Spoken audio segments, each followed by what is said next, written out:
Bonsoir mesdames, bonsoir messieurs. Bienvenue sur Télé Saxon, votre télévision des Saxonnins. Ce soir, nous aurons un programme de juin varié avec du sport, de la danse, de la musique. Nous irons à la rencontre du corps liturgique qui prépare en fait actuellement son nouveau concert. Vous en saurez plus tout à l'heure en compagnie de trois charmantes dames, de Charlie et ses drôles de dames, on va dire. Et pour après, nous irons du côté de Laurent et ses invités qui, eux, par contre, nous parleront de la nouvelle circulation mise en place dans la commune. Donc effectivement, si vous en avez marre de vous faire klaxonner, arrêter à tout bout de champ, ou bien d'éviter obstacles et gens sur la route, c'est peut-être l'occasion de trouver le pourquoi du comment avec justement Laurent et ses invités, qui parleront de la mise en place notamment des zones 30, 20. Voilà, je sais on n'a pas tous mis à jour notre logiciel par rapport à ça.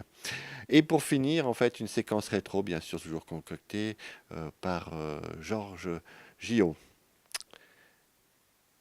Et maintenant, nous allons commencer avec notre première séquence, un sujet ramené par Arco et Arnold, qui sont partis suivre en fait la journée du dimanche dans la semaine Suisse Bouge. Vous en avez parlé la dernière émission. Boy, mon nom c'est Smokey. La rumeur gronde, tous les gars sont sortis. On sort de l'ombre, faites chauffer les amplis pour donner un peu d'air. C'est clair, la route est longue à ce qu'on dit. Pour plaire au monde et à n'importe qui. On sort les flashs pour n'importe quelle tâche. La colère monte et les mecs se lâche, il va y avoir du sport. Mais moi je reste tranquille, va y avoir du sport. Mais moi je reste tranquille, va y avoir du sport. Mais moi je reste tranquille, va y avoir du sport. Mais moi je reste tranquille, va y avoir du sport. Mais moi je reste tranquille, faut pas que je force, que la vie soit facile. Je veux faire de l'or sans bouger mon nombril, me donner un peu d'air, c'est clair, j'ai rendu à mes amplis pour plaire aux cailles, éviter les ennuis. J'ai passé l'âge, laissé des ardoises. Il faut que je me pose quand tout le monde se lâche. Il va y avoir du sport, mais moi je reste tranquille. Il va y avoir du sport, mais moi je reste tranquille. Il va y avoir du sport, mais moi je reste tranquille. Il va y avoir du sport, mais moi je reste tranquille. Il va y avoir du sport, mais moi je reste tranquille. Le soleil plombe et les girls sont faciles. Dans la pénombre, préférer les dociles. Je veux toujours moins en faire. C'est clair, allonge du cash pour se moquer. Autant que je sache, c'est une bonne thérapie. On sort les flashs pour n'importe quelle tâche. La colère monte et les mecs se lâchent. Il va y avoir du sport, mais moi je reste tranquille. Il va y avoir du sport, mais moi je reste tranquille. Il va y avoir du sport, mais moi je reste tranquille. Il va y avoir du sport, mais moi je reste tranquille. Il va y avoir du sport, il va y avoir du sport, tranquille.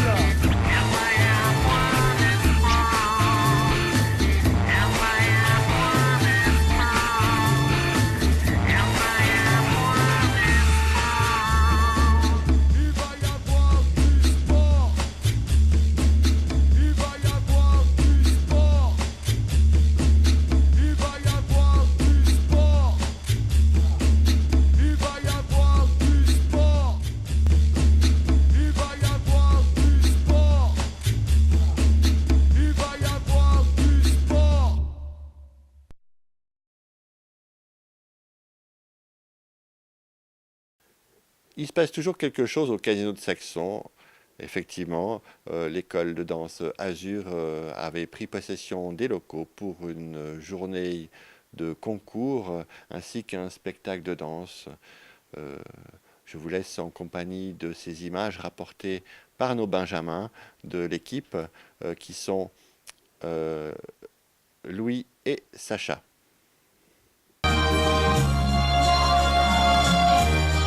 I found a love for me, darling, just dive right in, follow my lead. I found a girl, beautiful and sweet.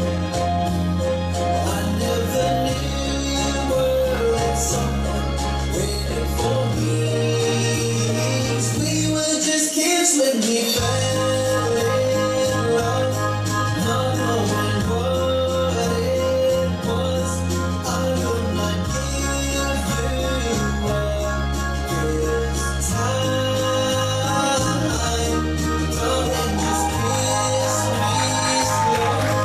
Your heart is all I own, and in your eyes, your heart and mine. Maybe I'm dancing in the dark, you between my arms. Et notre petit moment espace consonance. Donc Lionel recevait en ces lieux Gérard Cosset, qui est un célèbre altiste qui parcourt le monde et qui nous a donné le privilège de nous arrêter quelques instants ici à Saxon pour nous donner un concert. En même temps, comme il y a une actualité qui est très riche à l'espace consonance en ces mois de beau temps, donc vous aurez l'occasion aussi d'entendre un concert du groupe Wet Moon. C'est du jazz manouche, ça va swinguer. Et en basque, il n'y a pas de sourire.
se demander s'il y a un point commun entre Erik Satie et Lionel Monet, toujours à l'espace Consonance.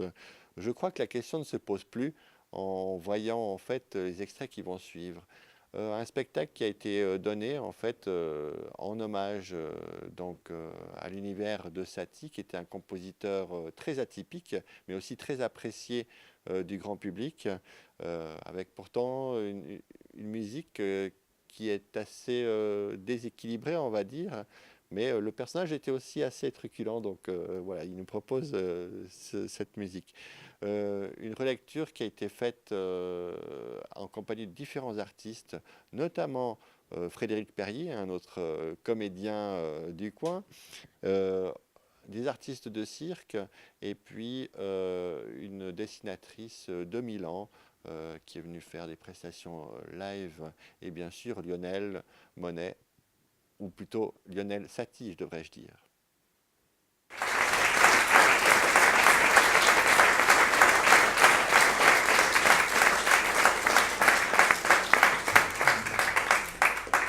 Connaissez-vous la plus courte mélodie d'Erik Satie? Eh bien, elle s'intitule « Bonjour, Biki ».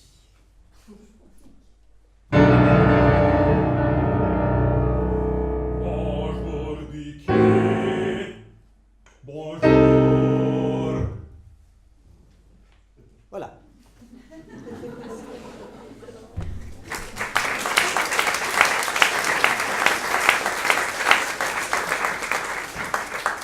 Une autre mélodie d'époque de Satie, l'omnibus automobile. Merci Erik Satie. Merci pour sa folie, sa musique et son amour des sons.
Restons dans le thème de la musique, mais par contre, il n'y aura pas de notes cette fois-ci, du moins de fausses notes, je l'espère.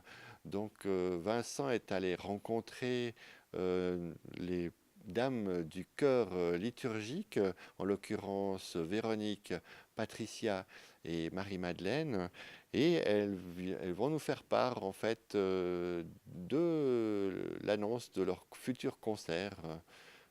Je vous en dis pas plus.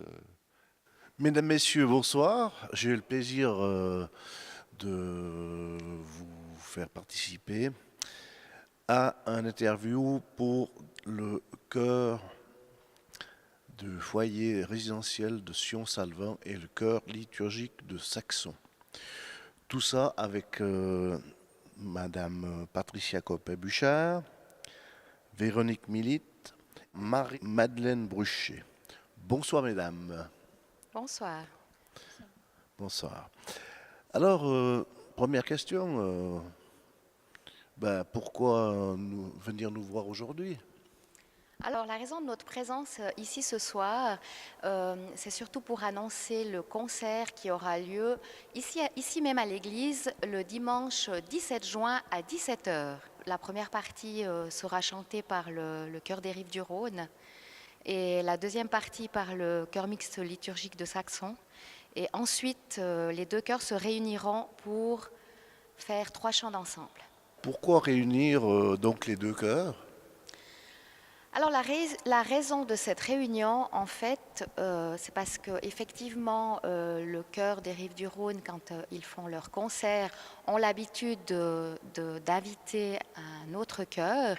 Et puis, effectivement, comme je dirige les deux chœurs, c'est comme ça que je leur ai proposé d'inviter le chœur mixte liturgique de Saxon. Les Rives du Rhône ont été créées en 1982.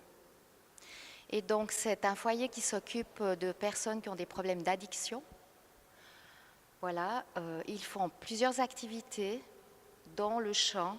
Ils font du sport, ils font pas mal de choses, ils font de la cuisine. Et le chant fait partie effectivement intégrante de la thérapie.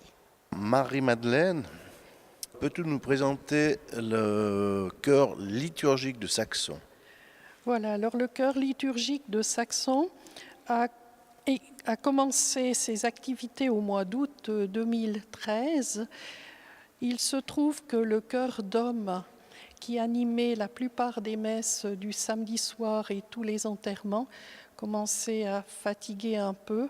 Ses membres prenaient de l'âge et on s'est dit qu'il fallait anticiper et ne pas attendre, disons, une dernière minute au moment où les hommes ne pourraient plus assumer cette fonction. Donc Geneviève Thur et moi-même, on a réfléchi un peu à la question et on s'est dit il faudrait monter un chœur. Et Geneviève connaissait Patricia qui venait de terminer ses études de directrice de chœur et c'est ainsi qu'on est entré en contact avec Patricia et qu'on a pu mettre en route au mois d'août 2013 ce chœur. Et puis, à la messe de la Toussaint, on a pu chanter notre première messe ici, donc à l'église de Saxon. Le fonctionnement du chœur est assez simple, on n'a rien de très particulier, on n'a pas de statut fait, mais on a mis en place une commission musicale avec 5 membres. Et puis Patricia, notre directrice, et quelques membres du chœur proposent des chants.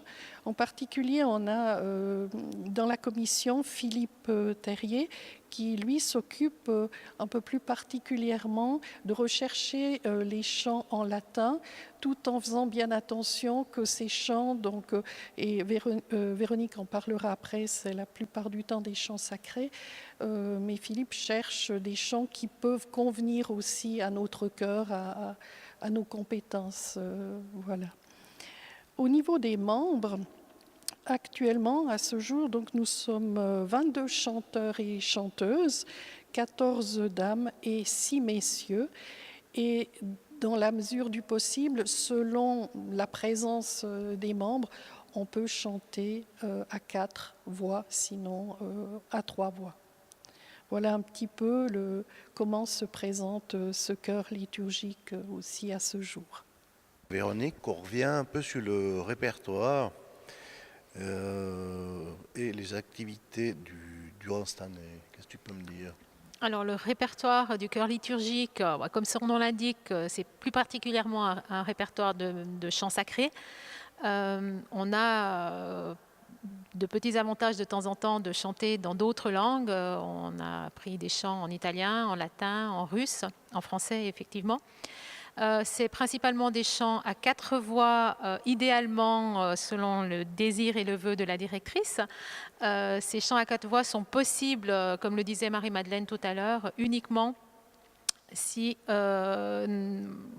tous les membres sont présents et si les forces masculines sont bien là pour assurer ces chants à 4 voix. Sinon, on chante aussi, on a tout un répertoire de chants de messe à 3 voix.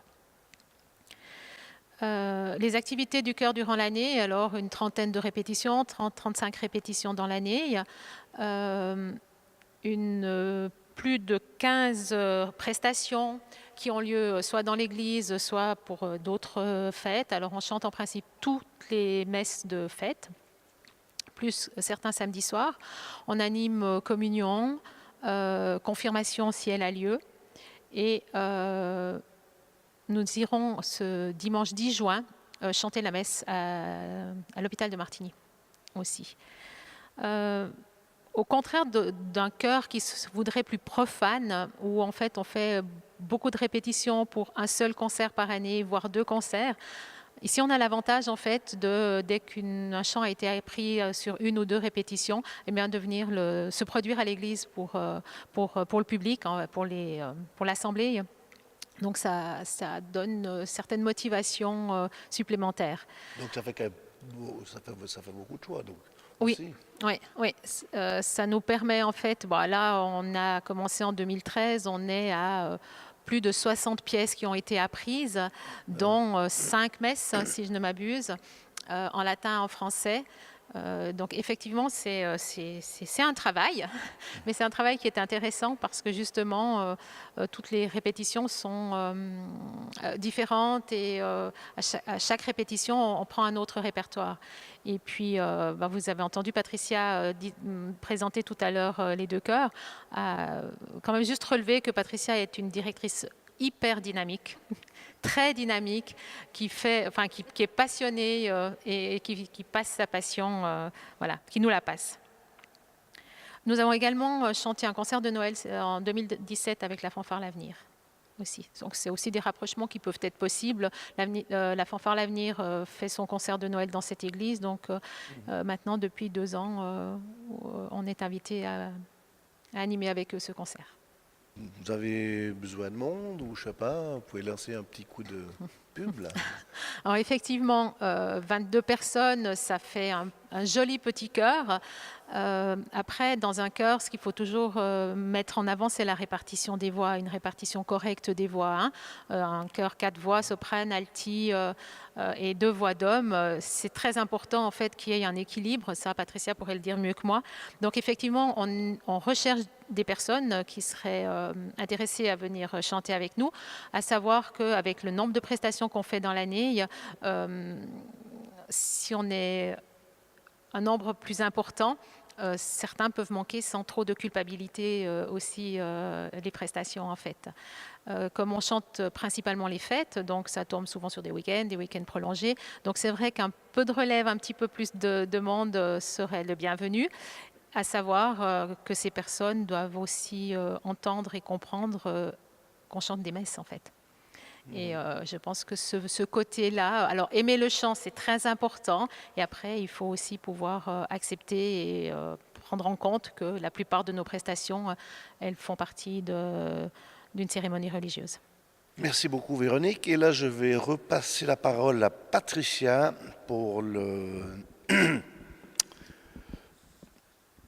programme du concert du 17 juin. Patricia. Oui, alors le programme du concert donc du dimanche 17 juin, qui aura lieu, je répète, à 17h. Donc la première partie sera assurée par le chœur des Rives du Rhône. Ensuite, en deuxième partie, ce sera le chœur mixte liturgique, donc de Saxon.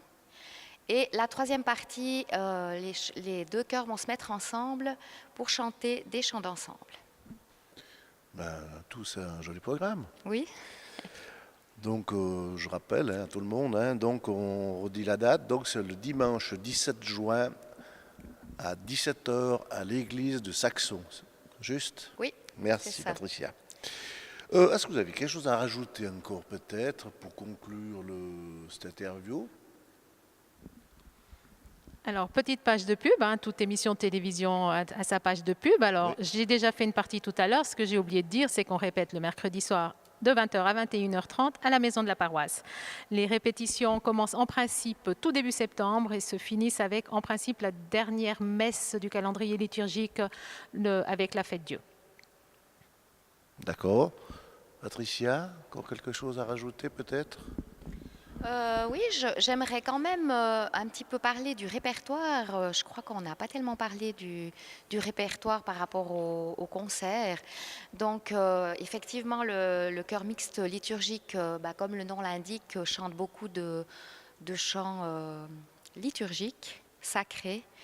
On a vraiment plus ou moins que ça. Par contre, les Rives du Rhône ont quand même quelques chants profanes, mais ça reste quand même, la majorité de leur répertoire reste quand même des chants sacrés. Voilà ce que je voulais rajouter. D'accord. Et puis pour finir le petit tour de table, Marie-Madeleine, le mot de la fin. Eh bien, moi, je voulais simplement dire que notre cœur se réjouit de pouvoir accueillir dans cette église aussi le chœur des Rives du Rhône et toute la population qui voudra bien venir ici pour partager un beau moment de musique. On a toujours, comme le disait Véronique, on a vraiment beaucoup de plaisir et avec la passion de Patricia, je crois qu'on vient pratiquement à chacune des répétitions avec le sourire et je sais que quelques personnes vraiment du cœur, pour elles c'est important la rencontre du mercredi soir et voilà, c'est une bouffée d'air frais et de plaisir, de joie. Donc on aimerait partager ça avec aussi les gens qui voudront bien venir passer un petit peu ce temps avec nous et puis partager le temps d'après-concert aussi. Voilà. Je vous remercie et puis bon chant. Merci. Comme je le disais tout à l'heure, vous en avez marre d'être klaxonné, que la police vous fait des signes à tour de bras. Eh ben, ça arrive tout de suite, hein, donc avec notre séquence sur la nouvelle circulation routière mise en place dans notre commune.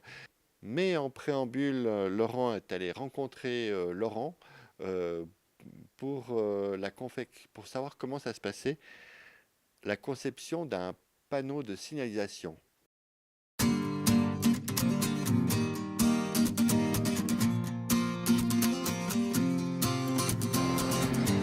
Et voilà, nous allons enfin connaître tous les secrets de fabrication des panneaux de signalisation, puisque Laurent Terretta nous ouvre ses portes de l'atelier et va tout nous dire sur ses secrets.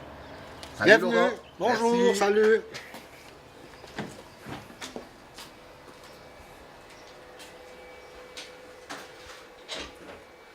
Voilà déjà un atelier où on voit plein de panneaux en préparation. Alors, on va se diriger gentiment vers ce qui me semble être des autocollants. Oui, ça, c'est les différents autocollants qu'on pose sur les panneaux. Ça, c'est du RE. C'était mis jusqu'en 2012. Maintenant, c'est celui-là. Ça, c'est le minimum qu'il y a sur les routes. Et puis, c'est du R2. Et puis, on a celui-ci en R3 qui est fait pour les carrefours où c'est qu'il y a beaucoup de lumière et sur les autoroutes. Voilà. Et puis après, on a différents films. Ça, c'est des films transparents qui sont faits pour être posés sur les signaux. Les signaux bleus sont comme ça, voilà, les signaux rouges en préparation ici. On va vous montrer comment est-ce qu'on fabrique. Voilà, est-ce que tu as d'autres couleurs d'autocollants tu travailles avec quelle couleur principalement? Alors, en principal avec le bleu et le rouge, ça c'est le plus souvent. Le orange pour les panneaux de déviation, et puis le vert pour les panneaux d'autoroute. D'accord, donc voilà. pas d'autres couleurs. Oui, le jaune pour les panneaux, les routes principales, les fins de route principales. D'accord, route principale et fin principale. Ok, merci. Service. Voilà, je vais vous montrer comment est-ce qu'on fabrique un panneau. Alors, on a une tôle qu'on a poncée d'abord, nettoyée, Hein, qu'elle soit prête. Et ensuite, on pose le R2 dessus. Voilà.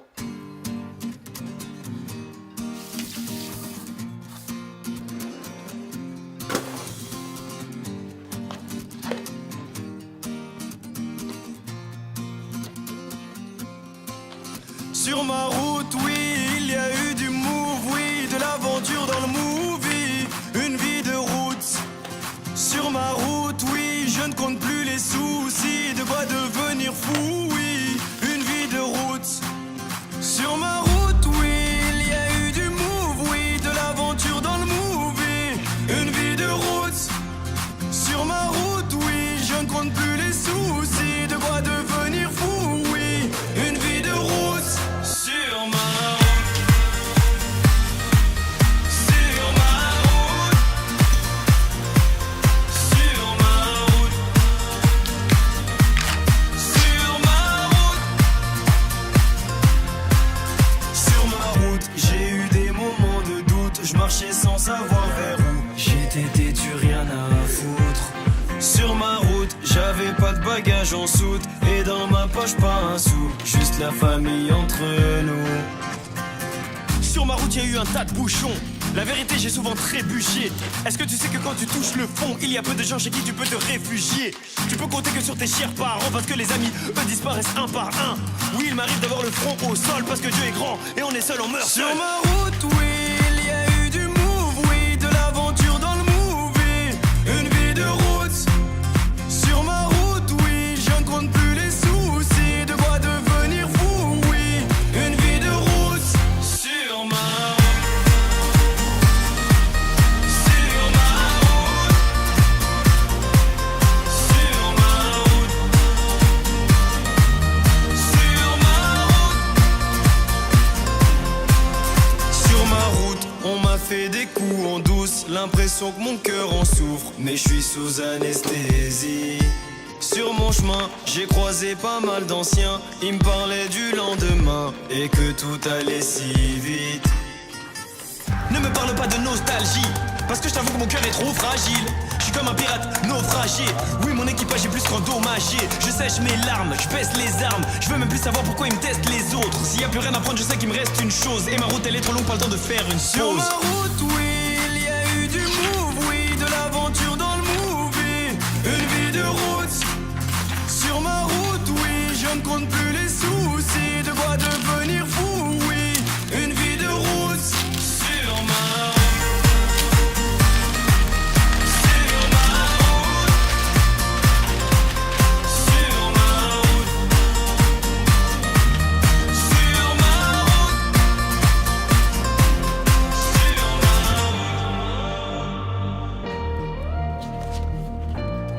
route. Merde. Sur ma route,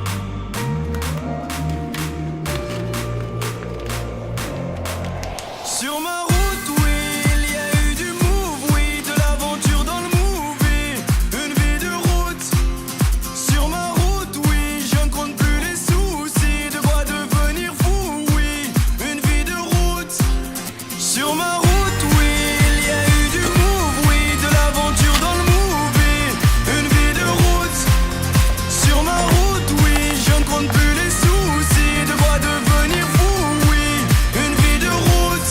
Sur ma route, sur ma route, sur ma route, sur ma route.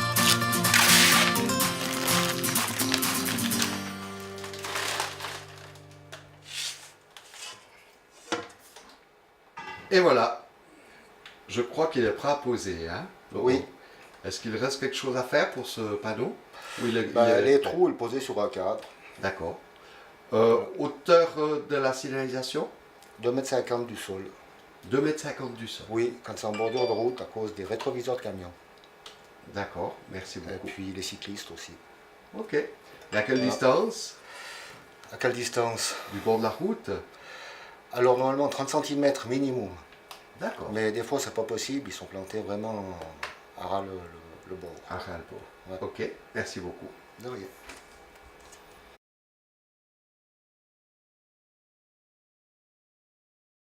Et voilà, il me reste plus qu'à passer la parole à Laurent et ses invités, justement pour parler de cette nouvelle mise en place de la circulation routière. Bonsoir madame, bonsoir monsieur, bienvenue à Télésaxon ce soir.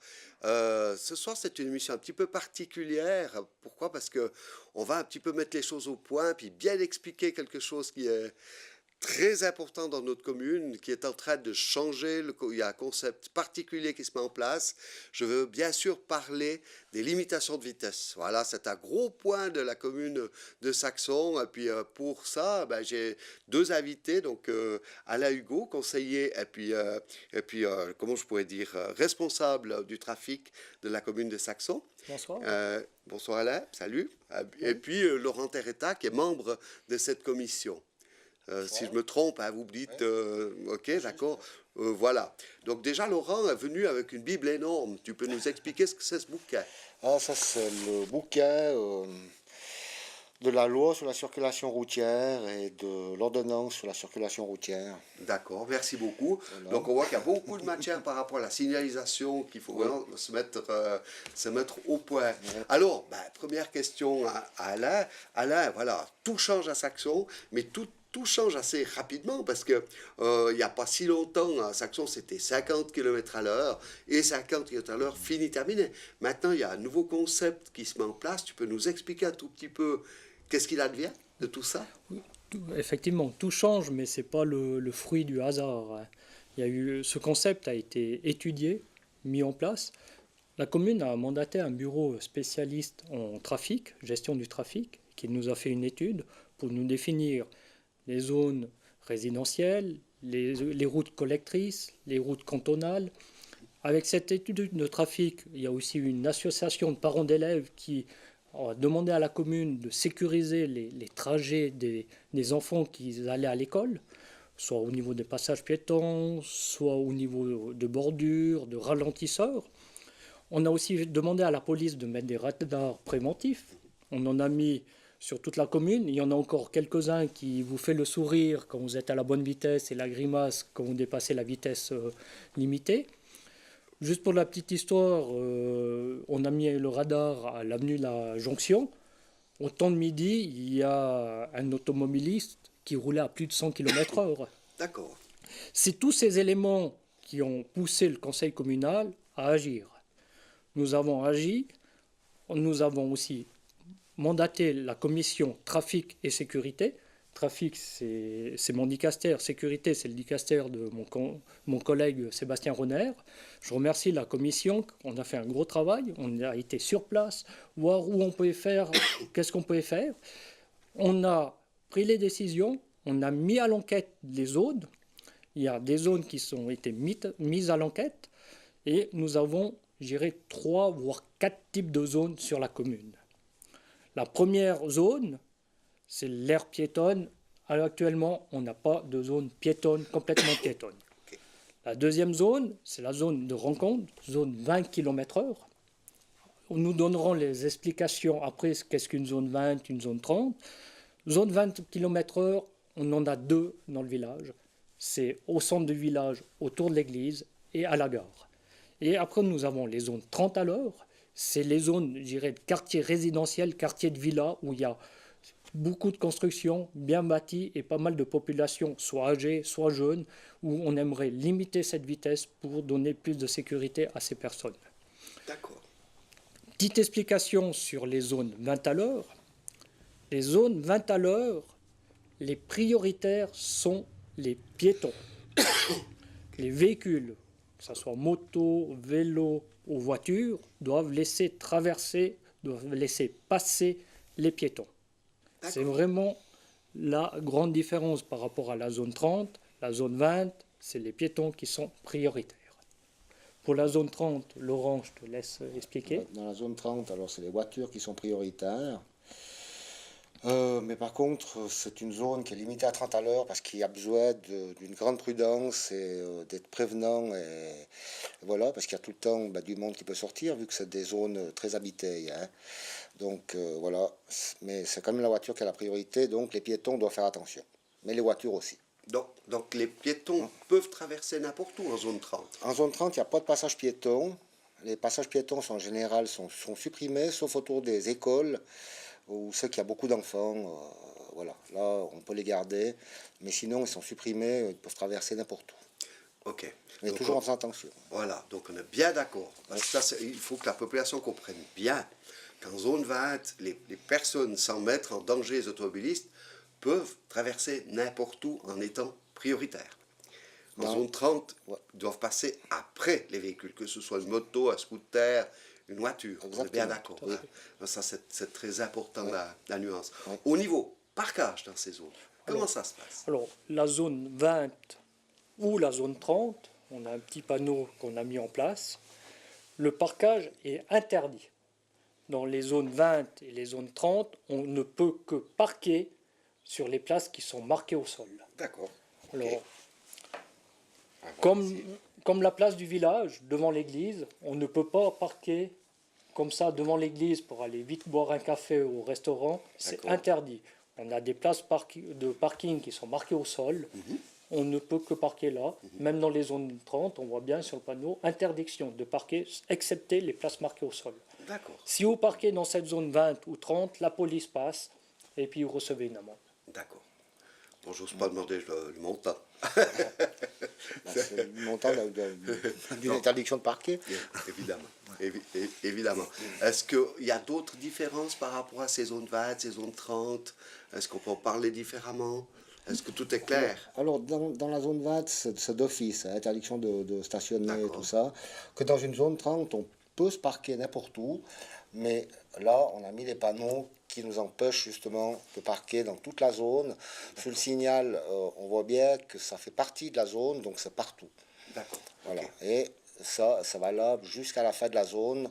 Donc, il n'y aura peut-être pas forcément l'interdiction de stationner sur la fin de la zone, mais il y aura le panneau fin de zone. D'accord. Alors maintenant, je veux qu'on soit bien d'accord. Quelle est la différence entre un arrêt et un parquage? Parce que vous aurez des gens qui vont dire « Ah ouais, moi je ne suis pas parqué, je suis arrêté ». Alors, un arrêt, quelqu'un s'arrête, dépose une personne et repart. Un parquage, il s'arrête et il reste. Et il s'en va du véhicule. Voilà. Il coupe le moteur. Voilà. Donc on est d'accord, dans ces zones-là, on pourrait dire je dépose ma belle-mère, ma grand-mère, ma femme, pour les commissions, etc.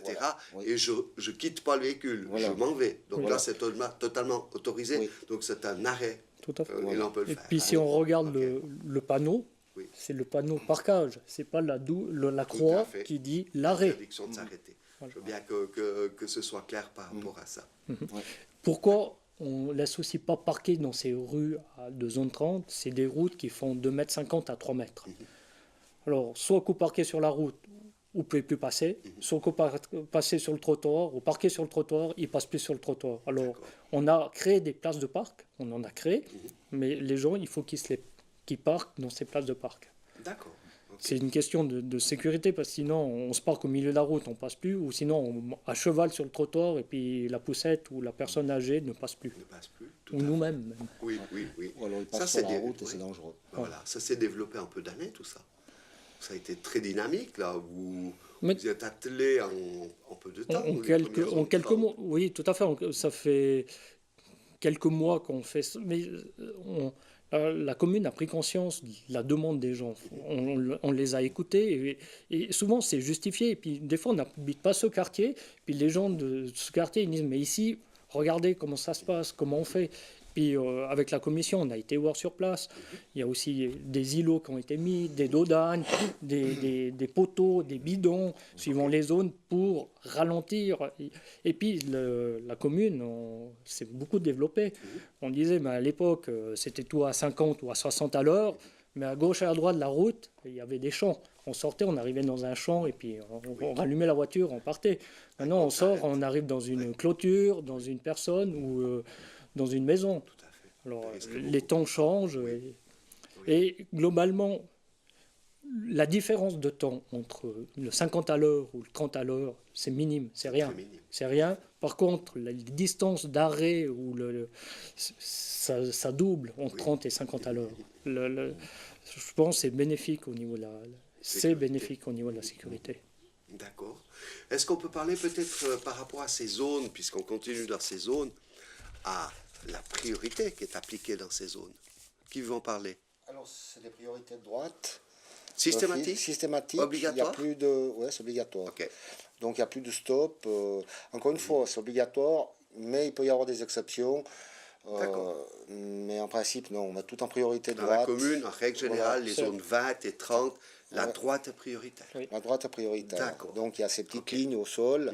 Dès qu'on croise sur une ligne, on perd la priorité. C'est D'accord. très facile Ok, d'accord. à comprendre comme ça. Donc, à bien comprendre comme ça. D'accord. Parfait. D'accord, ça marche. Alors maintenant, je crois qu'il y a plusieurs zones sur la commune. Est-ce qu'on peut parler peut-être un peu des secteurs ou tu aimerais passer à autre chose? Non, entre alors deux c'est clair, on a plusieurs secteurs. On ne veut pas diviser la commune en secteurs, mais lors de la mise à l'enquête, et puis nous avons fait quelques secteurs. Le premier secteur, Le secteur du Coucou. secteur du Coucou. Oui, oui. Alors, secteur du Coucou, on a la route cantonale qui dépend pas de la commune, c'est 50 à l'heure. On ne peut actuellement pas encore diminuer la route ou augmenter, c'est 50 à l'heure, c'est l'État qui le gère. D'accord. Après, secteur Coucou, on a tout ce qui est zone industrielle, c'est 50 à l'heure, c'est des routes principales, 50 à l'heure. 50 à l'heure avec des îlots, des bidons, les bidons qui rappellent le secteur industriel. On les a récupérés, on les a mis là en place. Il y a des poteaux parce que c'est un secteur industriel, mais il y a quand même de l'habitation. Il y a quand même des gens qui habitent. Ça leur crée un petit passage sur la route sans avoir un trottoir ou autre. Ils ont un petit îlot ou un petit coin pour se protéger en cas de voiture qui arrive en face. D'accord. Et nous avons proprement dit le secteur Coucou du camping qui est en zone 30 km/h. D'accord. Donc Je là, dirais c'est déjà deux- posé, tout est posé déjà. tout est quasi fini d'être D'accord. posé. Oui. Le secteur Coucou, il n'est pas encore posé. Il sera posé, je pense, la semaine prochaine. D'accord, ok, d'accord. Coucou, c'est bon. Alors je dirais, Et par contre, le reste, ça fait... depuis le giratoire du Landis, qui est derrière secteur industriel 50 à l'heure, sauf le secteur zone Coucou, qui est à 30 à l'heure. D'accord, d'accord. Voilà. Est-ce qu'on change de secteur? Oui.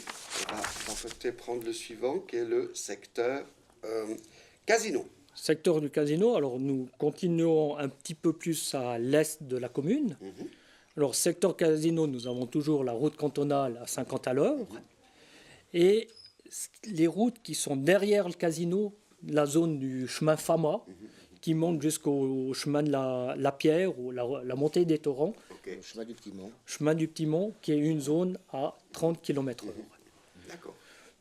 La commune, suite à l'étude de trafic, a mis en place des routes principales collectrices. Sur la commune, des routes collectrices principales, c'est la montée du torrent, il y a la route des Oies, la route de l'Écosse, la rue du Nord et la rue qui part en direction d'Alwater. C'est vraiment les collectrices, hormis les routes cantonales, ces routes restent à 50 à l'heure.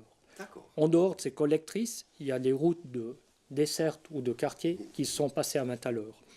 Alors du côté du casino, nous sommes dans le quartier bien habité à des routes de 30 km/h. D'accord. Et le reste, la collectrice, celle qui monte le long du torrent, qui tourne à la rue de la Cascade, qui va direction Café de Saxon, qui rejoint la route cantonale, elle est à 50 à l'heure. 50 à l'heure, d'accord. Voilà. D'accord, parfait. Parfait. On va continuer peut-être avec la partie sud de Saxon. Alors, partie sud, nous avons la zone village, zone église, vieux quartier latin. Là, c'est la zone rencontre, la zone 20 km/h, où les piétons sont prioritaires, où on ne peut pas parquer dans cette zone, hormis les cases, les parkings du village ou les parkings en bas de l'église où ils sont notés. D'accord. Nous avons la route cantonale qui est toujours à 50 à l'heure.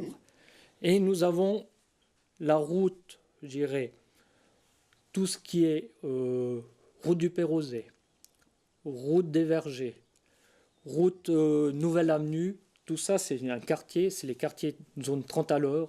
Tous ces quartiers sont à 30 à l'heure avec la priorité droite. Et nous avons la route des Oies qui reste à 50, avec la collectrice qui est la rue de l'Écosse qui reste à 50 Qui à l'heure. resterait à 50 à l'heure. D'accord, parfait. Je crois que pour terminer sur ces zones, ces répartitions, on arrive à la partie nord. Donc ça, c'est plutôt tout ce qui concerne, qui est près de l'autoroute, plutôt. Oui, ça c'est tout ce qui est de l'autre côté du pont. C'est le bord du canal. Et tout ce qui est... donc quand on arrive au fond du pont, il y a la route qui va jusqu'à Alpoiter qui reste à 50 et tout le reste, c'est en zone 30. D'accord. Complet. Rue de l'autoroute, rue du Soleil, le Vaco. Alors, il reste les hirondelles aussi à 50 à l'heure encore. Hein, Donc on estime à combien de pourcents de la commune qui sont en zone 30, pratiquement 80%. Ça on veut bien. Pas loin. Oui. Peut-être pas. Ouais. C'est assez énorme. Hein. 80% de la zone habitée. Voilà, la zone habitée, ouais. oui. Oui, Parce qu'il y a encore les routes agricoles qu'on ne rend pas en compte, c'est une limitation, mais D'accord. les quartiers habités, mais ouais, ils sont bien passés à 30 à l'heure. Donc on est bien d'accord, la zone 30, soit la zone 30, soit la 20, doit absolument être dans une limite générale 50. Oui. On ne pourrait pas avoir une zone 30 sur du 60 à l'heure sur de l'agricole, Non. par exemple. Non, D'accord. c'est obligé de rester dans la zone de limite générale. Donc dès qu'on finit une zone 30 ou une zone de rencontre 20, on se retrouvera à 50 km à l'heure, voilà. sans signalisation. Sans signalisation, vu que la limite elle est générale pour toute la commune. Voilà, d'accord. On est au clair. On est au clair. Voilà. Super, merci beaucoup pour ces plans. Maintenant, ben voilà, je crois qu'il y a des petites nouveautés qui arrivent pour la rentrée scolaire, donc des grandes nouveautés. Alors, on va peut-être parler de la descente du pont de la Pierre à Boire. Que va-t-il se passer à la descente du pont de la Pierre à Boire, Alain? Oui, bonne nouvelle, parce que la commune a mis à l'enquête un mini giratoire du même style qui s'était fait du côté nord.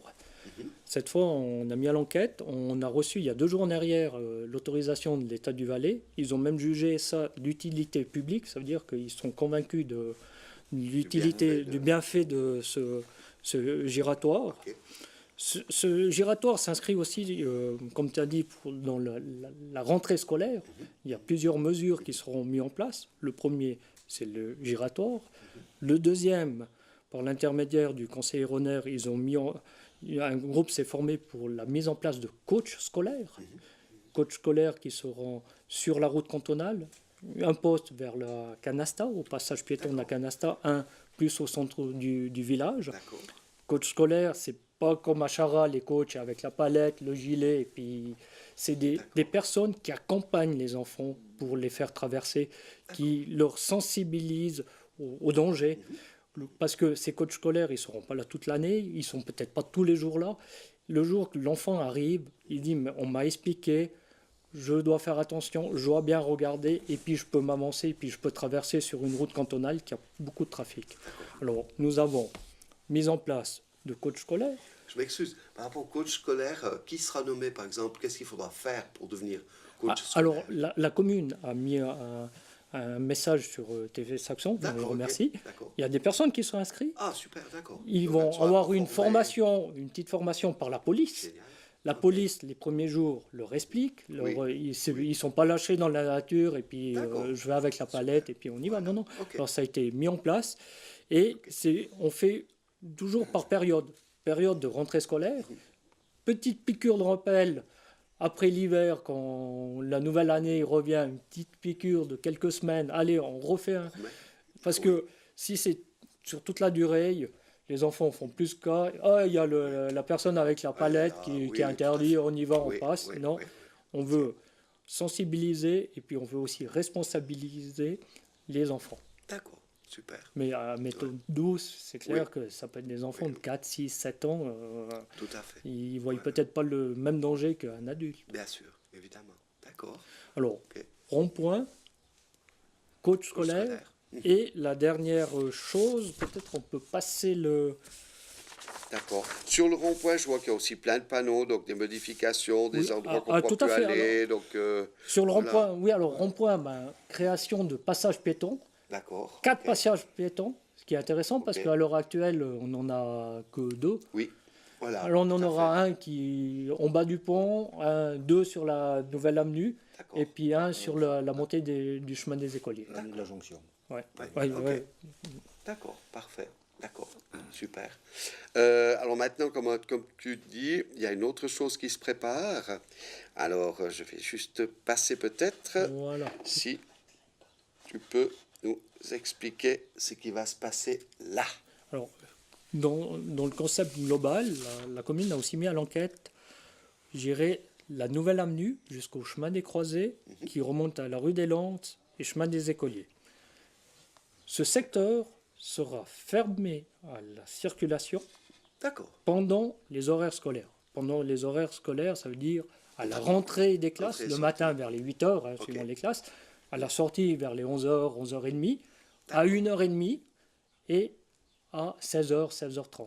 Mais ce sera indiqué par panneau ou par signalisation lumineuse? On aura un panneau lumineux où c'est marqué interdiction de circuler D'accord. avec le. Qui s'allumera et aux s'allumera. horaires. Voilà. D'accord, ok. Ok. Avec écrit riverain.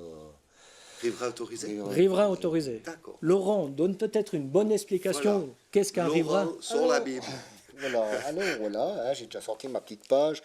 Alors, riverain, il faut entendre exclusivement les habitants des logements situés en bordure immédiate du segment de route concerné par la mesure, les restrictions du trafic, ainsi que toute personne qui leur rende visite ou doivent y effectuer des transports. C'est-à-dire que là, c'est par exemple le transport scolaire qui a le droit, hein, mais pas en tant que privé qui amène les gamins à l'école, ça fait pas Exclu. partie. Il y aura Voilà. plus de voitures dans le secteur. Ou bien alors pour des travaux et des livraisons. Voilà. Donc c'est-à-dire que cette route, elle sera fermée à tout le monde, sauf aux gens qui habitent vraiment dans la rue Oui. ou qui vont chez quelqu'un dans cette rue. D'accord. Voilà. Voilà. Là, ce sera autorisé, et sinon, ce sera bloqué. Après, elle sera en gros, standard. 4 donc, fois, voilà. 4 fois, 3 4 quarts fois par d'heure jour. par jour. Par jour. Oui. D'accord. Oui, c'est juste Ok. pendant les Voilà, rentrées scolaires tout à pour fait. éviter Oui. le flux de voitures qui parquent sur les trottoirs, que les enfants ne peuvent pas passer. Il y a un parking juste derrière, au parking des travaux publics. Si le parking est plein, nous avons le parking de la place de la Pierre à Voir. Et pour faire le lien, nous avons les coachs scolaires depuis le parking de la Pierre à Voir qui les amènent D'accord. pour traverser.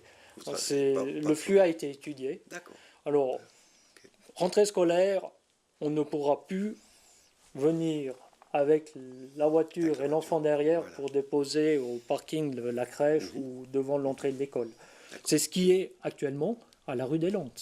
Oui. Actuellement, c'est interdit. Oui. Oui. On tout à a fait. prolongé ce périmètre Oui. pour éviter D'accord. que... Complet. D'accord. complet. Voilà. Il D'accord. restera quand même la route des Croisés qui ne sera pas dans, tout dans petit cette bout. zone-là. C'est Voilà. juste ce Ouais. petit bout Voilà. qui restera accessible à tous en Accessible. tout temps. Hein. Oui, tout à fait. C'est les Landes et puis Nouvelle Avenue qui seront bouchées. D'accord. Le but premier, Voilà. c'est d'éviter trop de voitures en même temps, Oui. que les enfants ne savent pas où passer, que les gens parquent sur les Absolument. passages piétons. Et c'est pour avoir vraiment bien la sécurité. On nous fait souvent le reproche, ouais, mais le jour qu'il y aura un accident, vous n'avez rien fait. Là, on fait peut-être avant l'accident. Ouais. J'ai une question. Restriction, interdiction générale de circuler ou alors des deux roues autorisées? Ah non, Vous c'est allez interdiction où? générale. Donc ça de veut dire, circuler. ça veut dire que, en tout cas, pas de scooter, il est évident. Pas de scooter, À vélo pas de moto. Alors, les vélos... Les enfants à vélo? Alors, s'ils viennent depuis l'autre côté, normalement, ils sont tolérés.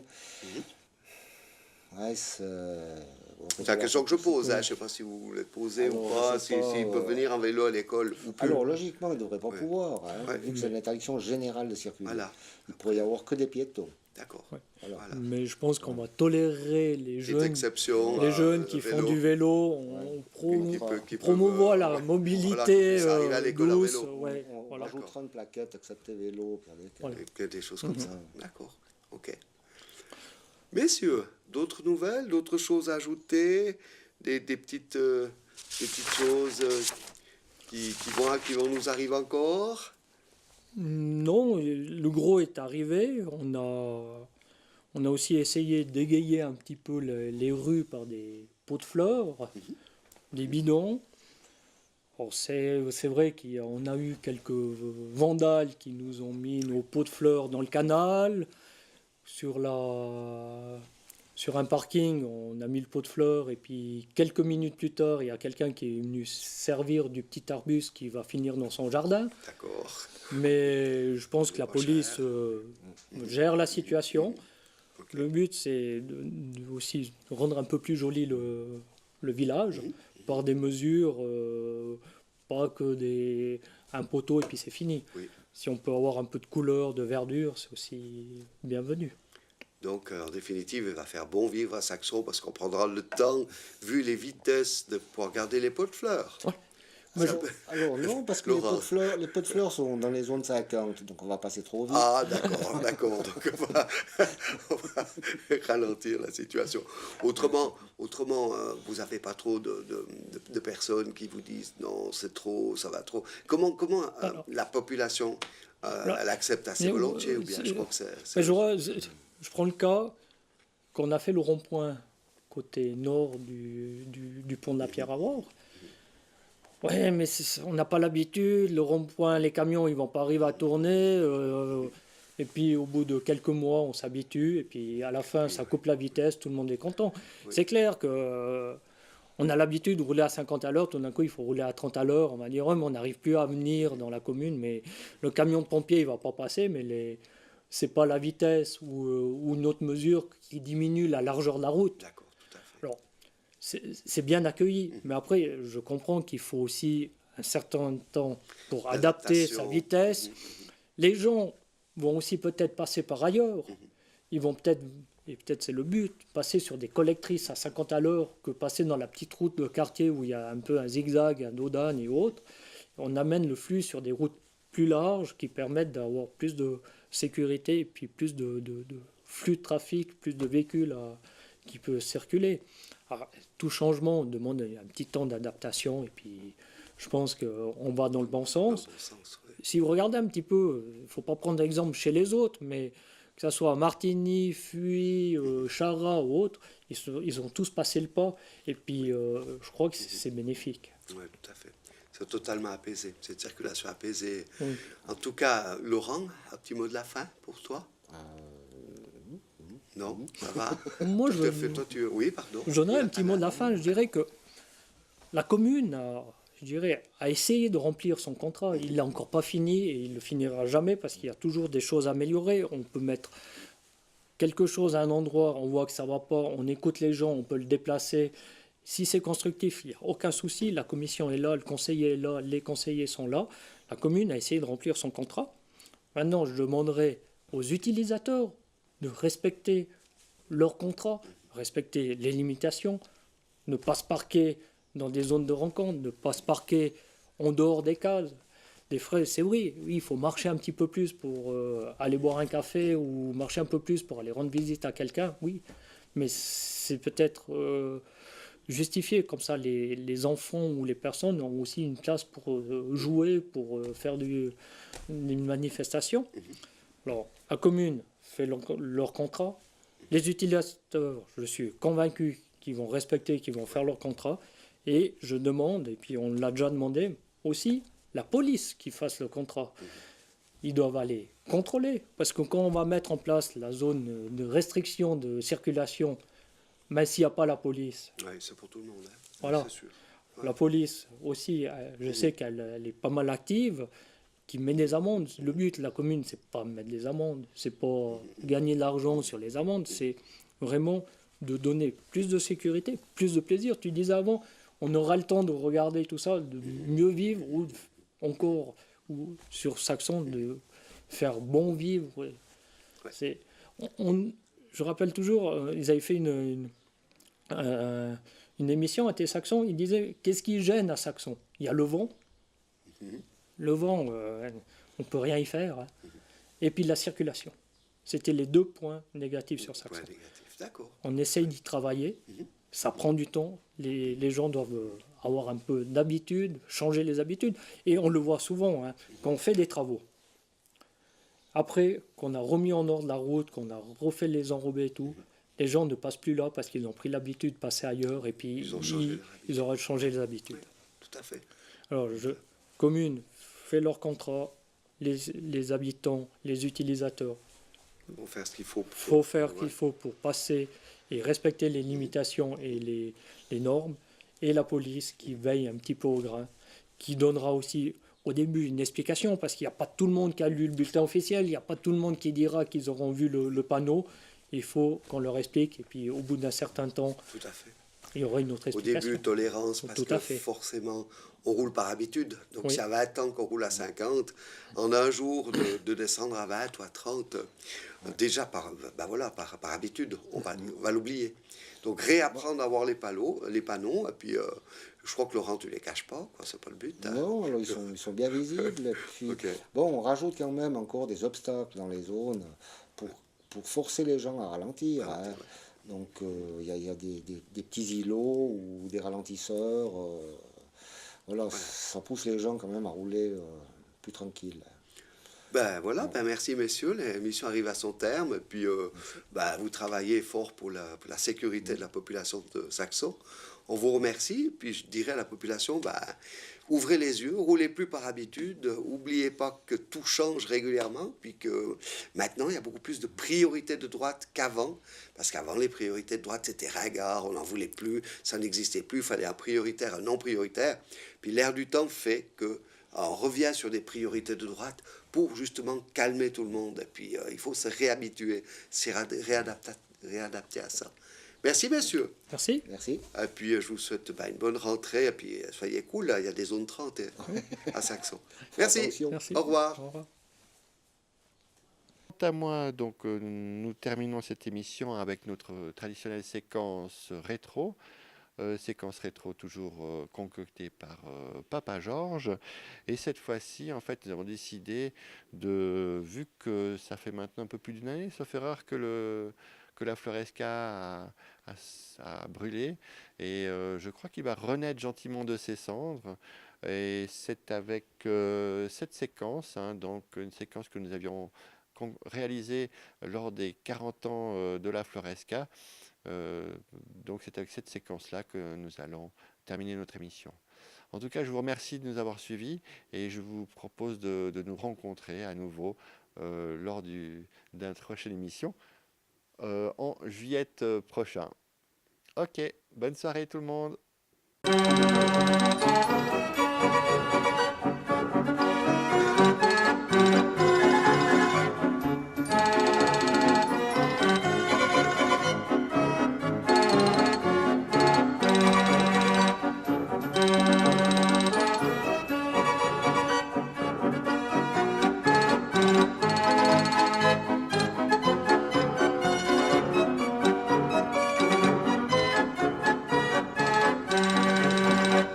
Je vous invite à suivre maintenant un reportage de Gérard Vouillamo, Georges Gillot et Paul-Marc Lation sur la fête de la Floresca à l'occasion de son 40e anniversaire.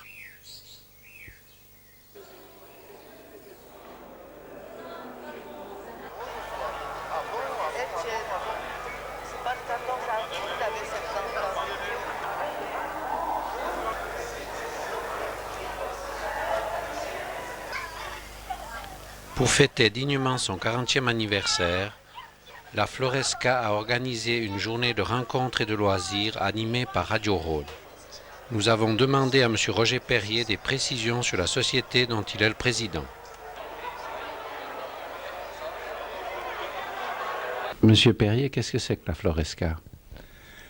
La Floresca, c'est le nom que nous avons donné à la coopérative Floresca, qui a été créée durant l'hiver 53-54. Je crois que ça tire un peu de fleurir. On a aussi cet emblème à la commune. Floresca, c'est le nom que nous avons donné à la coopérative, puis c'est en rapport un peu avec quelque chose qui doit se développer, puis qui doit fleurir. Et quel a été l'élément qui a fait démarrer, quels ont été les événements qui ont fait démarrer la Floresca? Les éléments, il y en a plusieurs. De tout temps, l'écoulement de nos produits a posé beaucoup de problèmes aux gens qui s'en occupent dans la région. Alors la coopérative existait déjà à Saxon, une coopérative bien avant la Floresca, déjà depuis les années 37-38. Et puis les événements qui sont survenus en 1953, que tout le monde, enfin, il y a encore beaucoup de gens qui s'en souviennent, ça a été un peu le démarrage de la coopérative. Il y avait successivement ces années-là des méventes dans tous les produits de notre agriculture et à la suite de la vente de cette ancienne conserverie de la vallée du Rhône qui était devenue la fabrique d'Oxa par la suite, suite à ces événements que ces bâtiments allaient se vendre, un groupe d'agriculteurs, de producteurs de Saxon se réunit, se rendu à Lenzbourg. On fait ce marché en achetant ces terrains qui étaient près de 3000 mètres carrés. Et voilà un petit peu, c'est les événements de Saxon, c'est la mévente de nos abricots en 1953. On en avait produit 12 millions, on en avait apporté, je crois, même plus. Alors le peuple suisse devait manger près de 25 millions de kilos d'abricots. Alors il y a eu les événements que l'on a connus, un rassemblement de 4000 personnes sur la place de la gare, et puis par la suite, eh bien, on se rappelle qu'il y a eu des barrages, laissant plus passer ni les trains, ni les véhicules sur la route. Je pense que ça a été un peu le moteur qui a fait partir une nouvelle coopérative agricole à Saxon. Nous fêtons aujourd'hui les 40 ans de la Floresca. Quels ont été les points saillants, quels ont été les faits marquants de ces 40 années? Durant ces 40 années, il y a eu plusieurs phases. Nous sommes partis en coopérative avec plus de 180 adhérents. Nous avons par la suite assez rapidement adhéré à la coopérative sur le plan cantonal, c'est-à-dire la Fédération Profruits. Nous avons pendant 20 ans rempli toutes les obligations envers Profruits.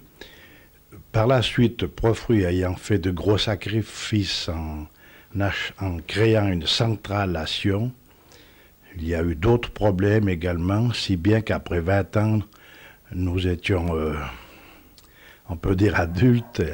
Nous avons voulu reprendre notre indépendance suite à certaines difficultés avec la coopérative Profruits. Alors nous sommes revenus indépendants depuis les années 75, 76. Donc après la Profruits, Floresca étant venue indépendante, il faut savoir que 2-3 ans après, ça veut dire dans la nuit du 14 au 15 octobre 78, tous ces bâtiments de la coopérative, donc je répète anciennement fabrique de conserve d'Oxa Saxon, a subi l'incendie que l'on a connu et tout a été détruit. Entièrement, ça a été reconnu, brûlé, détruit à 100%.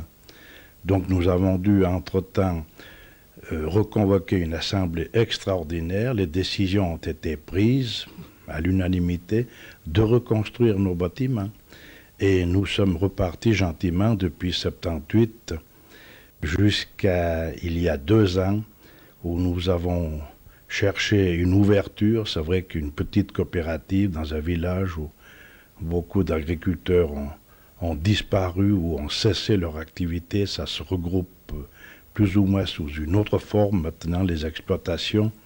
Alors maintenant, nous avons depuis 2 ans opté, nous avons adhéré pour essayer d'élargir légèrement, passablement le champ de notre action. Nous avons élargi notre travail en adhérant à l'Union des coopératives agricoles romandes, ça s'appelle l'UCAR. Nous avons un contrat avec cette grande coopérative romande qui nous lie aussi bien commercialement, c'est-à-dire pour la vente des fruits et des légumes, que pour l'exploitation d'un magasin qui concerne tous les produits que les agriculteurs ont besoin en général. Quelle est la Floresca du futur? Bien, la Floresca du futur, c'est comme je vous ai dit tout à l'heure, donc l'adhésion par un contrat qui nous lie avec l'Union des coopératives agricoles romandes, qui elle-même est devenue actuellement la FENACO. Donc je m'explique, la FENACO, c'est une fédération nationale des coopératives, dont vous connaissez le nom qu'on a donné à tous les magasins que que possèdent en général ces coopératives dans toute la Suisse, c'est les magasins Landi. Landi, c'est une marque, quoi. C'est comme on dit, qu'est-ce que c'est Migros, c'est une marque qui a été trouvée en cherchant 3 mots qui regroupent toute la Suisse, ça veut dire la Suisse romande, Suisse alémanique et puis la Suisse italienne. Alors, partout en Suisse actuellement, il y a les magasins Landi qui sont la propriété de toutes ces coopératives.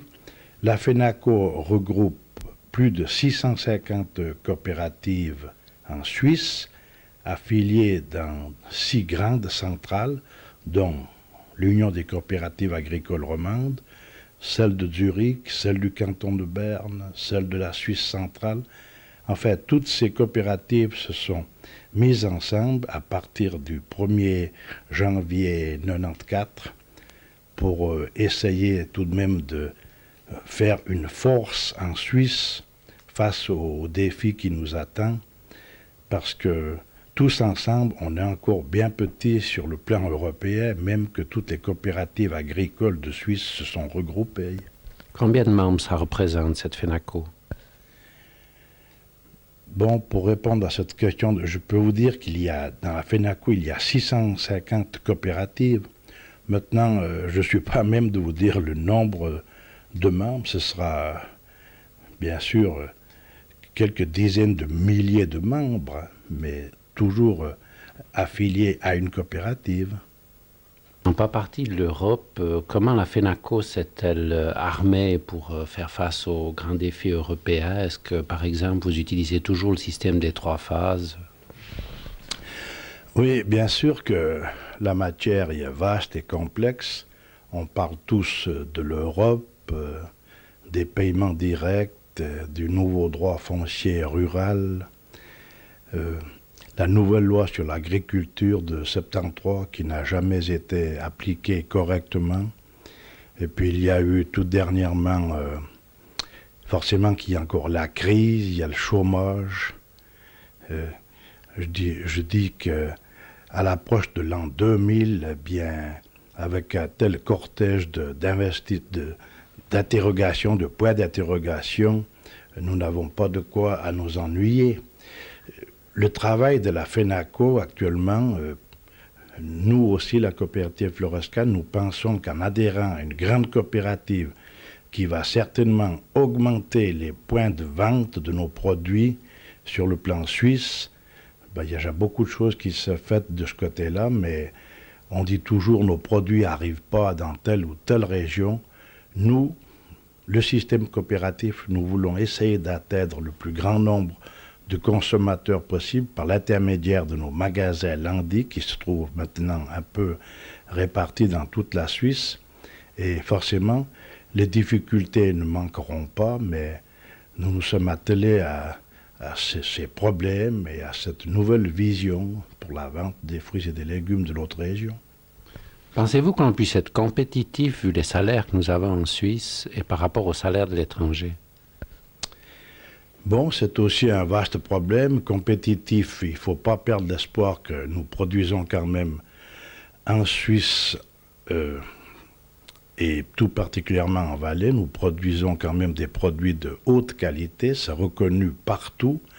Quand les gens peuvent s'en approcher, peuvent en acheter, en général, c'est des produits qui ont une grande renommée.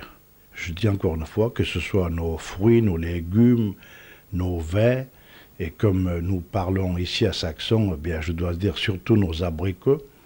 Les producteurs, lorsqu'ils peuvent se procurer d'abricots bien mûrs, tout le monde dit que c'est un fruit merveilleux et nous encourageons vivement le peuple suisse, le peuple consommateur, à en manger le plus possible.